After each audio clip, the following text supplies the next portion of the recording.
प्यारे बच्चों, माध्यमिक शिक्षा विभाग उत्तर प्रदेश के ई लर्निंग प्रोग्राम में मैं डॉक्टर तनु श्रीवास्तव, प्रवक्ता रसायन विज्ञान, राजकीय कन्या इंटर कॉलेज विजयनगर गाजियाबाद से आपका हार्दिक अभिनंदन करती हूँ।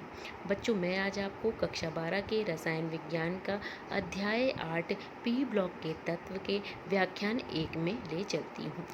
किसी भी पाठ की आरंभ करने से पहले उसके चर्चा के बिंदुओं को देखना ज़रूरी है, जैसे परिचय, वर्ग 15 के तत्व, आवर्ती गुण, अपरूपता, डाइनाइट्रोजन अमोनिया, नाइट्रिकम, नाइट्रोजन ऑक्साइड।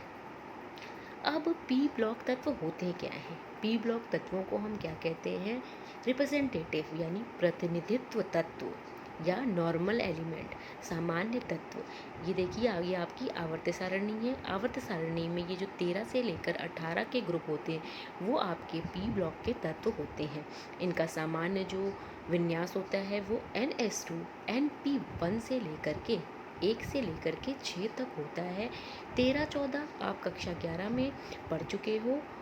अब आप कक्षा 12 में 15, 16, 17, 18 के बारे में पढ़ोगे। 15 आपका नाइट्रोजन परिवार है, 16 ऑक्सीजन परिवार या कैल्कोजन है, 17 हैलोजन परिवार और 18 निष्क्रिय गैसों या उत्कृष्ट गैसों का परिवार है। अब परिचय। अब इन्हें हम पी ब्लॉक के तत्व क्यों कहते हैं? आखिरी इलेक्ट्रॉन पी कक्षक में अगर प्रवेश करे तो ऐसे तत्वों को हम पी वर्ग के तत्व कहते हैं। बताया मैंने आपको 13 से 18। इसमें आपके क्या है? धातु भी आएंगी, अधातु भी आएंगी और उपधातु में आएंगी। बाह्य कक्ष का इलेक्ट्रॉनिक विन्यास NS2 NP1 से 6 तक होगा। यहाँ पे देखिए, अब आप 13-14 पढ़ चुके हो। कक्षा 11 में 15, 16, 17, 18।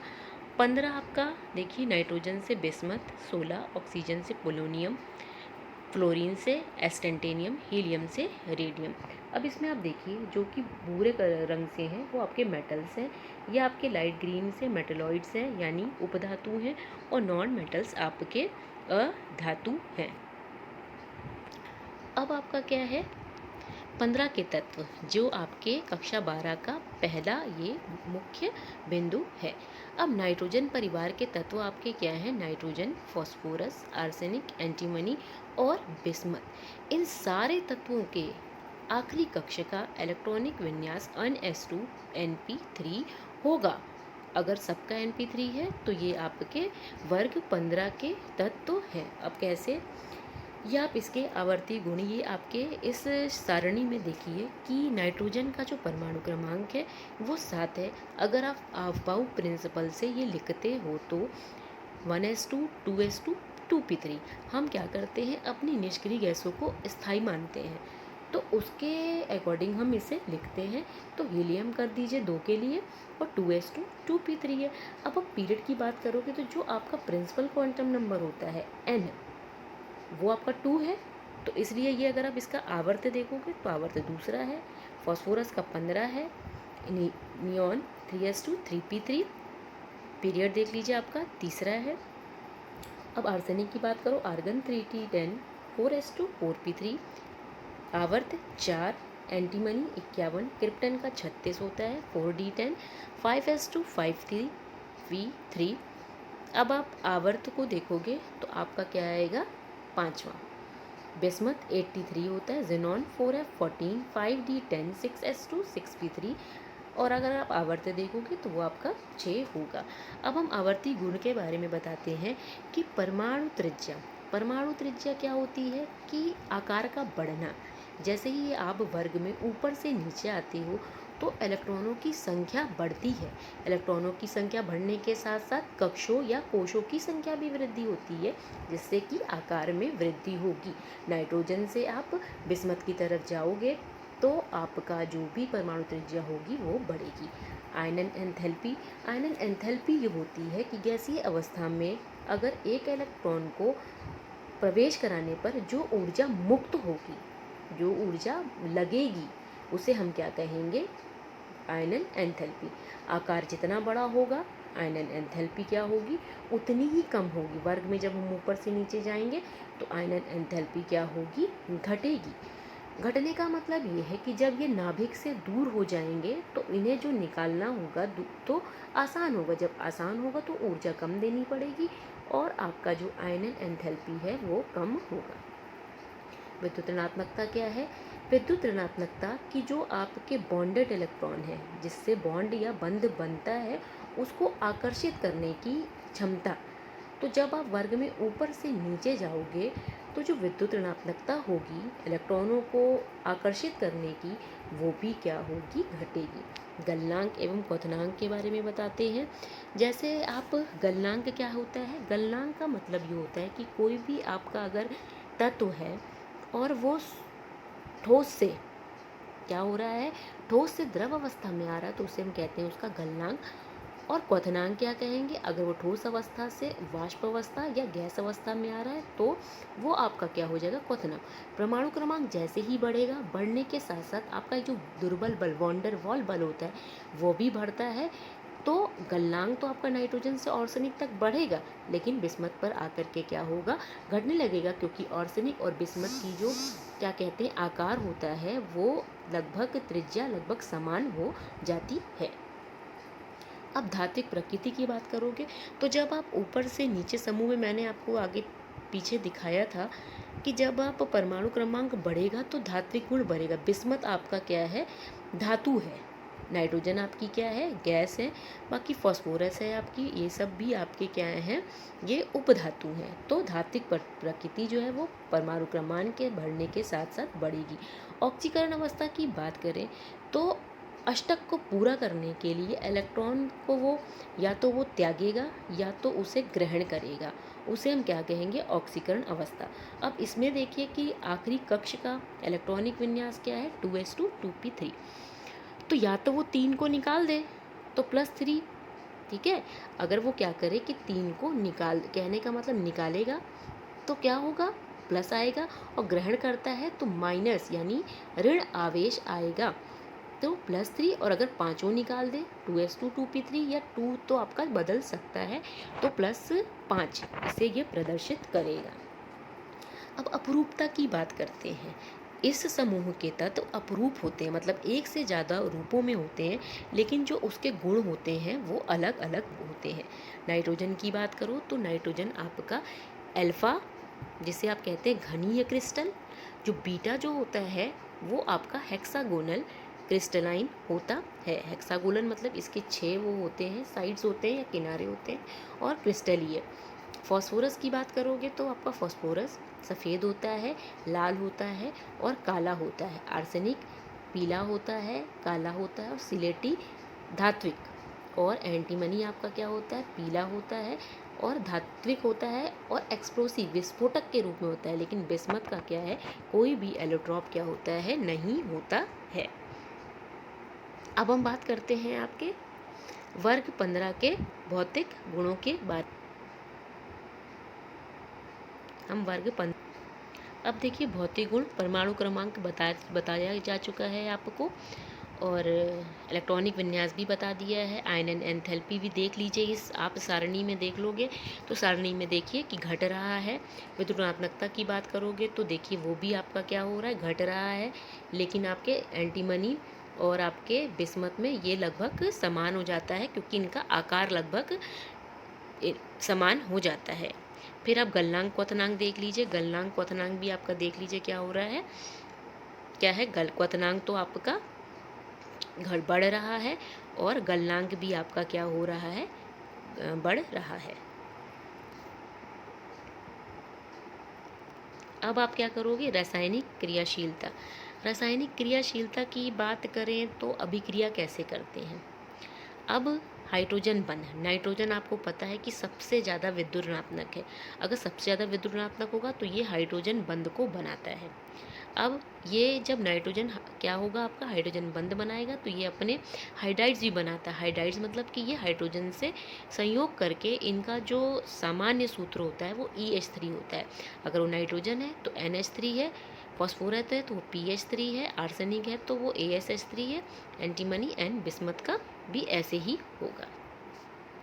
अब आप नाइट्रोजन की संरचना देखिए तो देखिए कि एक नाइट्रोजन दूसरे नाइट्रोजन के साथ हाइड्रोजन बंध के द्वारा जुड़ा है। अब आप ये देखिए कि जब आप नीचे होते हो, नीचे समूह में नीचे आते हो, तो ये जो गुण होता है वो घट जाता है। क्यों? क्योंकि नाइट्रोजन का आकार छोटा है। जैसे आप समूह में क्या करते हो, ऊपर से नीचे आते हो, तो आकार क्या होता है, बढ़ने लग जाता है। तो अतिव्यापन, ओवरलैपिंग कम हो जाती है और अणु दूर दूर हो जाते हैं, जिससे कि इनका जो ये क्रम होता है वो नाइट्रोजन का सबसे ज़्यादा होगा और बिस्मथ का उससे कम होगा। और ये देखिए नाइट्रोजन गैस है, तो हाइड्रोजन बंध विद्युत ऋणात्मकता के कारण सबसे ज़्यादा ये बनाएगा। अब नाइट्रोजन जो इस समूह का है वो एक एनालॉमस यानी विषम व्यवहार को प्रदर्शित करता है। कहने का मतलब ये गैस है, बाकी जितने भी अन्य सदस्य हैं वो ठोस है। नाइट्रोजन द्विपरमाणु N2 बनाएगा, लेकिन फास्फोरस P4 बनाएगा। और नाइट्रोजन व फास्फोरस आपके क्या है, अधातु है। आर्सेनिक और एंटीमनी उपधातु है। मैंने बताया था कि जो धात्विक गुण होगा वो आपका वर्ग में बढ़ेगा। नाइट्रोजन से आर्सेनिक तक गलनांक बढ़ता है। इसके बाद क्या होता है, गलनांक आपका बिस्मथ का कम हो जाता है। अब नाइट्रोजन को हम बनाएंगे कैसे? अमोनियम क्लोराइड ले लीजिए और सोडियम नाइट्राइट ले लीजिए। आप ये देखिए कि आपका ये गोल्फ पेंदी का फ्लास्क है। नीचे से आप देखिए इसमें अमोनियम क्लोराइड और सोडियम नाइट्राइट डालोगे और गर्म करोगे तो आपको क्या मिलेगी, नाइट्रोजन मिलेगी, जिसे आप अधोमुखी विस्थापन द्वारा प्राप्त कर लोगे। साथ में सोडियम का NaCl और पानी। अब आपको ये अभिक्रिया याद नहीं की जाती है। अब आपको पता है कि इसमें नाइट्रोजन बनेगी, तो नाइट्रोजन बना लीजिए। और देखिए अगर Na है तो उसका Cl बना दीजिए। धनात्मक हमेशा ऋणात्मक से सहयोग करता है और पानी आपका बनेगा।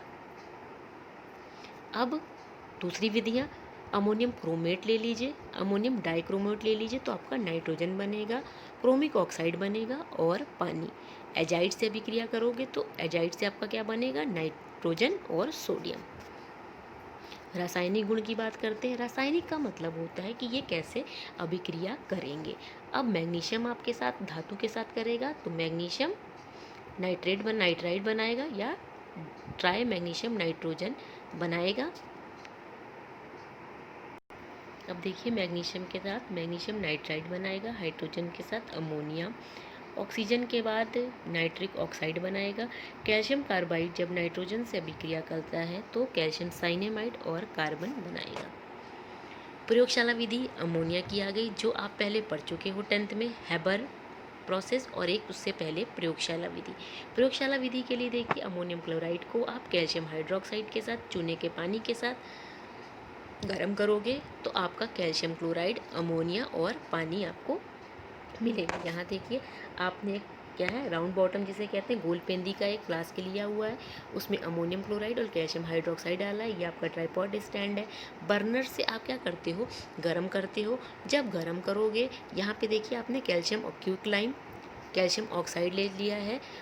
जैसे ही आप क्या करते हो, अमोनिया गैस बनती हो, उसको आप अधोमुखी विस्थापन के द्वारा क्या करते हो, प्राप्त कर लेते हो। यहाँ पे देखिए आपने अनबुझा चूना कैल्शियम ऑक्साइड ले रखा है, तो अमोनिया गैस आपको अधोमुखी विस्थापन के द्वारा प्राप्त हो गई है। अब हैबर विधि, बड़े पैमाने पर अगर आपको निर्माण करना हो तो हैबर प्रक्रम, नाइट्रोजन और हाइड्रोजन की जब अभिक्रिया कराओगे आप तो आपको अमोनिया मिलेगा।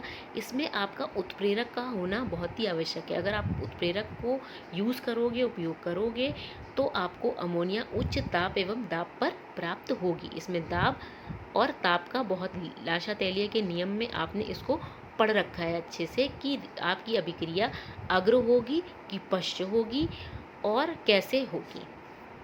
यहाँ पे देखिए आपने क्या किया है, हाइड्रोजन और नाइट्रोजन को ले लिया है, कंप्रेस किया है। कंप्रेस करने के बाद आपका आयरन यानी लोहा आपका उत्प्रेरक की तरह कार्य करता है और अमोनिया गैस आप मिलती जिसका आप संघनन करके ठंडा करके एकत्रित कर लेते हो।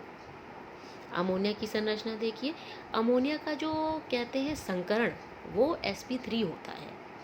एक लोन पेयर की वजह से जो इसका कोण होता है यानी उसका एंगल होता है वो 109 डिग्री 28 मिनट ना होकर के 107 डिग्री और 8 मिनट आपका होता है। एक देखिए यहाँ पे एक एकल आपका क्या है, लोन पेयर ऑफ इलेक्ट्रॉन है, जो कि आपके बॉन्ड को बनाने में पार्टिसिपेट नहीं कर रहे हैं। लोन पेयर और बॉन्ड पेयर की वजह से यहाँ पर जो आपका इसका एंगल होगा वो 107.8 होगा। अब आप ऑक्सीजन की बात करो, इसकी अभिक्रियाओं की बात करो, तो अमोनिया जब ऑक्सीजन से अभिक्रिया करता है, ठीक है, तो एक में जब आपका ऑक्सीजन कम है तो बनाएगा पानी और नाइट्रोजन। लेकिन अगर एक्सेस मतलब ज़्यादा, तो नाइट्रोजन मोनोऑक्साइड, क्या आप इसको नाइट्रिक ऑक्साइड भी कह सकते हैं। हवा और ये अधिक मात्रा में ऑक्सीजन के साथ जब आप उत्प्रेरक यूज़ करोगे तो ये आपका बनेगा।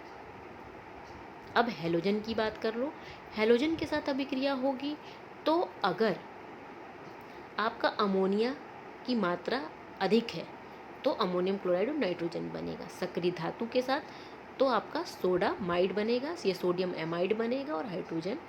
अब ये है कि अगर आप ये जटिल यौगिक की बात करोगे तो ये आपका क्यूप्रिक है, ठीक है, ये आपका क्यूप्रिक है, क्यूप्रस और क्यूप्रिक। अब यहाँ पे देखिए आप, एक क्यूप्रस होता है और एक क्यूप्रिक होता है। ये क्यूप्रिक है तो आपका ये क्यूप्रिक हाइड्रोक्साइड बनेगा, अमोनिया के साथ एक जटिल आयन बनाएगा।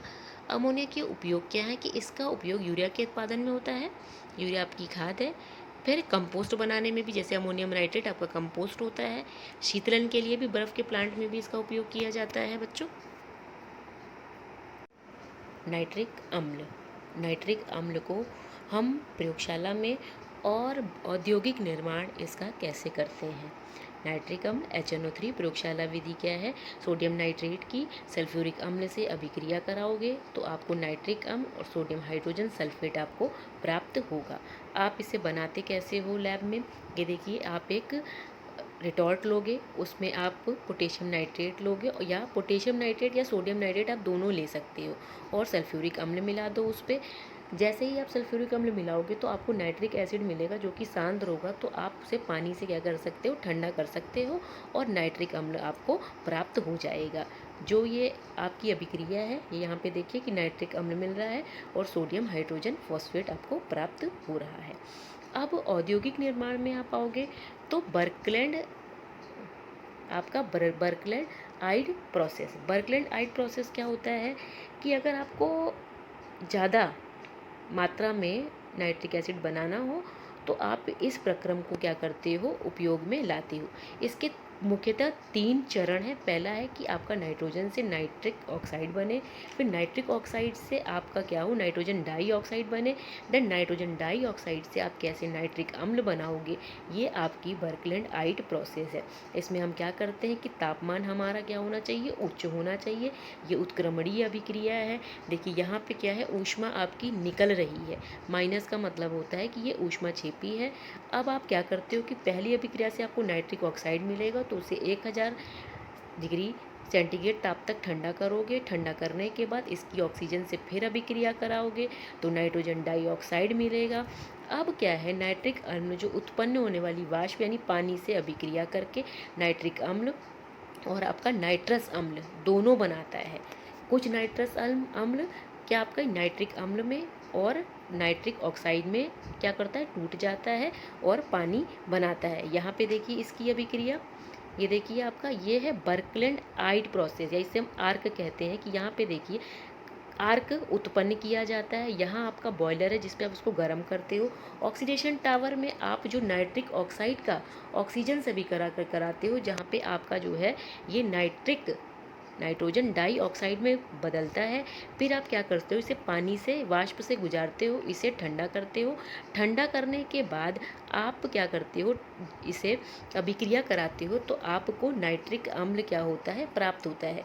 यहाँ पर देखिए कि ये आपका नाइट्रिक अम्ल जो है वो NO2 है, वो यहाँ पे देखिए इस कक्ष में प्रवेश करता है। इस कक्ष में प्रवेश करके हम ऊपर से पानी गिराते हैं। जब ऊपर से पानी को गिराएंगे तो वो जो नाइट्रोजन डाइऑक्साइड होता है वो आपका नाइट्रिक अम्ल में बदल जाता है। यहाँ से जो मिलता है आपको 50% मिलता है आपको। और फिर आप आगे जब लेके जाओगे इसे तो आपको जो ये सोडा टावर है, यहाँ पर ये आपको जो भी नाइट्रिक अम्ल प्राप्त होता है वो यहाँ आकर के आपका एकत्रित हो जाता है। यहाँ पे क्या करोगे आप, नीचे से नाइट्रिक अम्ल को क्या करोगे, एकत्रित कर लोगे। अब हम बात करते हैं ओसवाल्ड की प्रक्रिया। ओसवाल्ड से भी हम क्या करते हैं, अमोनिया का क्या नाइट्रिक अम्ल का निर्माण करते हैं। अब इसमें भी हम क्या करते हैं कि जो आपका पहले तो हम नाइट्रिक ऑक्साइड बनाते हैं। नाइट्रिक ऑक्साइड बनाने के लिए फिर हम नाइट्रोजन डाइऑक्साइड, फिर तीसरे हम क्या करते हैं चरण में हम देखिए नाइट्रिक अम्ल बनाते हैं। अब इसमें क्या होता है कि ये देखिए प्लेटिनम क्या है, प्लेटिनम धुंध के ऊपर से गुजारेंगे, जिससे का आपका ताप क्या होगा 750 से और 900 डिग्री, जिससे ये नाइट्रिक ऑक्साइड में क्या होगा, बदल जाएगा। अब ये नाइट्रिक ऑक्साइड फिर किस पे बदलेगा, देखिए यहाँ पे ये प्लेटिनम गॉज है। अब ये नाइट्रिक ऑक्साइड नाइट्रोजन डाइऑक्साइड यहाँ से जो निकल रही है आपका नाइट्रिक ऑक्साइड, उसका ताप क्या होगा, बहुत ज़्यादा होगा। उस ताप को हम कूलर यानी शीतलन में आप डालते हैं, जिससे कि ये ठंडा होता है। फिर ये ऑक्सीकरण चैम्बर है आपका, ऑक्सीकरण कक्ष है, इसमें ये नाइट्रोजन डाइऑक्साइड में बदल जाता है। फिर आप इसको यहाँ से अगले कक्ष में आप क्या करते हो, इसको प्रवाहित करते हो, जहाँ पे ऊपर से आप पानी डालते हो और आपको नाइट्रिक अम्ल क्या होता है, प्राप्त हो जाता है। तो ये आपकी दो विधियां हैं जिससे कि आप नाइट्रिक अम्ल को बड़े पैमाने पर क्या करते हो, बनाते हो, या हम इसका औद्योगिक निर्माण करते हैं। इसे हम ओसवाल्ड की प्रक्रिया कहते हैं। अब इसकी संरचना देख लीजिए कि HNO3 नाइट्रोजन के संयोजी कक्ष में 5 इलेक्ट्रॉन होते हैं। 5 इलेक्ट्रॉन आप बना लोगे तो यहाँ पे देखिए डबल बॉन्ड आपका नहीं बन पाएगा, तो या तो आप उपसंयोजक बंध बनाइए, या तो आपका उपसंयोजक बंध क्या होता है कि एक आपका विद्युत संयोजी होता है, उसमें एक सहसंयोजी। तो यहाँ पे क्या करोगे, आपको नाइट्रोजन को देखिए ज़रूरत नहीं है, 2 2 4 क्या हो गया, 4, ठीक है, 5 6 और यहाँ बनाए तो 7 8 इसके पूरे हो गए हैं। अब आपके ऑक्सीजन पर क्या क्या रह रहा है, 2 रह रहा है, तो वो क्या करेगा, ले लेगा, और ये इसकी संरचना में आप देखिए आपका क्या बन जाएगा, HNO3, ठीक है। अब देखिए नाइट्रिक अम्ल की अभिक्रिया, अगर ये तनु नाइट्रिक अम्ल से अभिक्रिया, अगर दो तरीके के अम्ल होते हैं, तनु और सांद्र होते हैं। तनु मतलब पानी आपकी मात्रा ज़्यादा होगी तो उससे आपका क्या बनेगा, ये कॉपर का नाइट्रेट बन जाएगा, ठीक है, कॉपर का नाइट्रेट बन जाएगा, जिसे हम क्यूप्रिक नाइट्रेट कहेंगे। नाइट्रिक ऑक्साइड पानी यहाँ पे सांद्र होगा तो वही बनेगा, लेकिन अगर तनु है तो नाइट्रिक ऑक्साइड, और अगर सांद्र है तो नाइट्रोजन डाइऑक्साइड। फिर देखिए अधातु के साथ किया तो आपका क्या बनाया, कार्बन डाइऑक्साइड और नाइट्रोजन डाइऑक्साइड और पानी।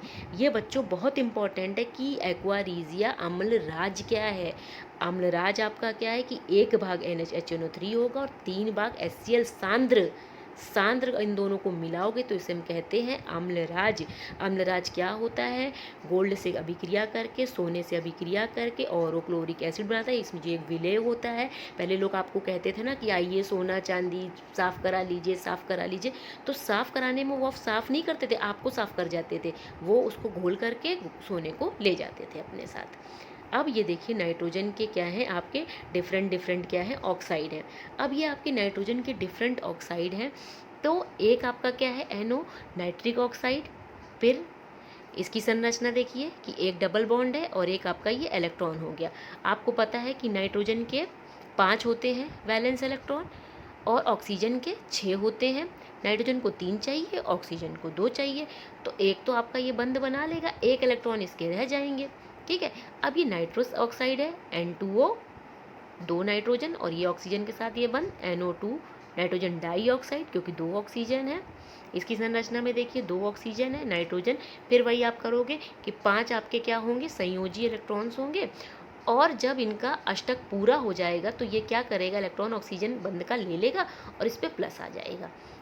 ये क्या आपका हो गया, डाई नाइट्रोजन ट्राईऑक्साइड, देखिए 2 नाइट्रोजन और 3 आपके वे। फिर नाइट्रोजन के दोनों को आपस में जोड़ दीजिए। फिर आप ये देख लीजिए कि अगर अष्टक पूरा हो गया है तो जो ऑक्सीजन का इलेक्ट्रॉन है वो ले लेगा बंध का, और नाइट्रोजन पे पॉजिटिव। आप सबसे पहले जो आपका सेंट्रल मेटल है, मतलब केंद्र का जो आपका परमाणु है, उसको देखिए कि उसका अष्टक हो। यहाँ पे अगर नाइट्रोजन को आप देखेंगे तो ये 4 हो गया, 5 6 7 8, और नाइट्रोजन के कितने होते हैं, 5 होते हैं, संयोजी इलेक्ट्रॉन 5 होते हैं, तो 5 बना लिए। अब ये 2 3, 4 और एक यहाँ थे, जो एक यहाँ थे वो उसने ऑक्सीजन को दे दिया, तो उस पर आपका धनात्मक आवेश आ गया, ऑक्सीजन पे ऋणात्मक आ गया। अब N2O4 डाई नाइट्रोजन टेट्राऑक्साइड, संरचना देख लीजिए, और N2O5 डाई नाइट्रोजन पेंटाऑक्साइड। बच्चों, मैंने आपको आज वर्ग 15 के तत्वों के बारे में परिचय और अमोनिया डाई नाइट्रोजन नाइट्रिक अम्ल के बारे में कि आपकी प्रयोगशाला विधि क्या है और उसके औद्योगिक निर्माण विधियां क्या है, उसकी रासायनिक अभिक्रिया है क्या है, नाइट्रोजन के ऑक्साइड्स के बारे में कि कितने तरह के वो ऑक्साइड्स बनाता है, और उसकी संरचना के बारे में आपको पढ़ाया। ये जो पार्ट है बच्चों बहुत ही इम्पॉर्टेंट है, इससे आपके ये जो अमोनिया और नाइट्रिक अम्ल बनाने के विधियां हैं वो बहुत आती हैं। ठीक है, अब बच्चों ये आपका गृह कार्य है कि 15 के क्या है, वर्ग 15 के तत्वों के हाइड्राइडों में BiS3 सबसे प्रबल अपचायक क्यों है। देखिए, प्रबल अपचायक वो होता है जिसका खुद का ऑक्सीकरण होता है। ठीक है, अपचायक का मतलब क्या, खुद का ऑक्सीकरण होता है। अब कॉपर का जो आयन है वो अमोनिया से कैसे अभिक्रिया करता है, मैंने बताया था, जटिल संकर यौगिक बनाएगा। अब N2O5 में नाइट्रोजन की अगर सहसंयोजकता क्या होगी या ऑक्सीकरण संख्या क्या होगी, तो ये आप उसकी संरचना बना करके जो मैंने अभी आपको दिखाया था उससे आप क्या है निकाल सकते हो। अब वर्ग 15 के तत्वों के समान गुणों के उनके इलेक्ट्रॉनिक, अब 15 में आपके कौन कौन से हैं, नाइट्रोजन, फॉस्फोरस, आर्सेनिक, एंटीमनी और बिस्मथ। इसका कोड क्या है, ना पकड़ो ऐसे सबकी बेल्ट या BV। तो वो ऐसे आप क्या करोगे, ये याद कर लो। और ऑक्सीकरण अवस्था +3 +5 आयन एंथैल्पी घटेगी, विद्युत ऋणात्मकता भी बच्चों घटेगी। ये पार्ट यहीं, इसका व्याख्यान यहीं समाप्त हुआ। अगले व्याख्यान में मैं आपको आगे पढ़ाऊंगी। धन्यवाद बच्चों।